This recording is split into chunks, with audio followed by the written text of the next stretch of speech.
दोस्तों, मैं राहुल लड़ा पिछले 2 साल से नासिक में psychotherapist, psychologist, counsellor, NLP trainer और सेक्स थेरेपिस्ट बन के काम कर रहा हूँ। आज हम मोबाइल वीडियो गेम्स इसके बारे में बात करेंगे। मोबाइल के वीडियो गेम्स खेलना ये बहुत ही ज्यादा हो रहा है बच्चों में, और हम बहुत बार उनको बोलते भी है कि आप कम वीडियो गेम खेलो, पर वो ऐसे हिंसक हो जाते हैं।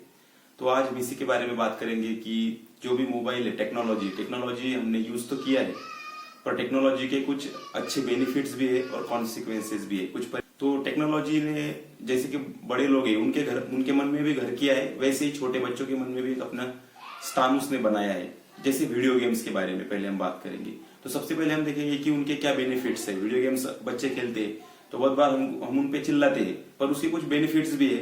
तो बेनिफिट्स ऐसे कि पहला बेनिफिट ये है कि उनकी निर्णय क्षमता बढ़ती है। अगर 2 चीजें उनके सामने रखो तो वो दोनों में से कौन सी चीज उनको चाहिए, वो उसकी निर्णय क्षमता उनकी बढ़ती है। उसको बोलते हैं हम परसेप्चुअल डिसीजन मेकिंग, जो उनकी बढ़ती है। दूसरा जो है स्पीड ऑफ प्रोसेसिंग, मतलब उनकी ब्रेन की स्पीड ऑफ प्रोसेसिंग करने की क्षमता भी बढ़ती है। तो वो कैसे बढ़ती है, क्योंकि जब भी वो गेम खेलते हैं तो गेम में स्पीड से टास्क आते रहते हैं। टास्क आते हैं वैसे हमें उसको रिस्पॉन्स करना पड़ता है, उसी वजह से उनकी स्पीड भी बढ़ता है।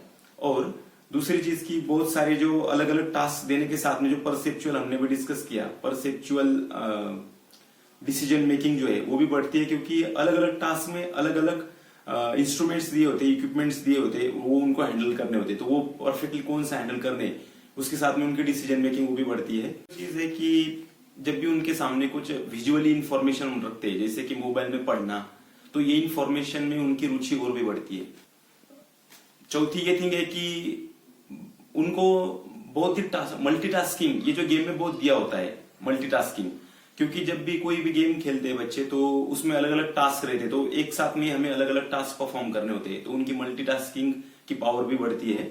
और इसी के साथ एक टास्क के दूसरे टास्क पर शिफ्ट होना, ये भी उनका इसके साथ बढ़ता है। तो ये जो सारे कुछ 6 बेनिफिट्स है, इसके ये बेनिफिट है कि उनको इससे फायदा होता है गेम खेलने से। अभी हम जो दुष्परिणाम है इसके बारे में डिस्कस करेंगे। तो पहले उनके बिहेवियर में हमें चेंज दिखता है, क्योंकि जो वायोलेंट गेम होते हैं जिसमें थोड़ी हिंसा दिखाई जाती है और हिंसा के साथ बच्चे उस गेम में इन्वॉल्व होते हैं, तो ऐसा देखा गया है कि साइकोलॉजी में कुछ एक्सपेरिमेंट हुए हैं जिसको हम बंडूरा डॉल कहते हैं, जिससे हम ऑब्जर्वेशनल लर्निंग भी कहते हैं। बच्चे जो भी वायोलेंट बिहेवियर है वो ऑब्जर्व करते हैं और उसी सही का सेम बिहेवियर इमिट करते हैं। मतलब उसमें बहुत सारा एग्रेशन दिखाया होता है, तो बच्चे वही सीखते हैं। तो ऑब्जर्वेशनल लर्निंग थ्योरी यही कहती है कि जो भी वो ऑब्जर्व करते हैं वही सेम बिहेवियर वो इमिट करते हैं, और इमिट करने के साथ साथ वो बिहेवियर वो उनके पेरेंट्स के साथ भी वो बिहेवियर करते हैं, उसके बाद में टीचर्स के साथ भी वो बिहेवियर हमें करते हुए दिखते हैं। ऑरोगेंटली बिहेव करते हैं अपने टीचर्स के साथ, अपने पेरेंट्स के साथ, टीचर्स के साथ और दोस्तों के साथ भी आर्ग्यूमेंट करते हुए हमें दिखते हैं।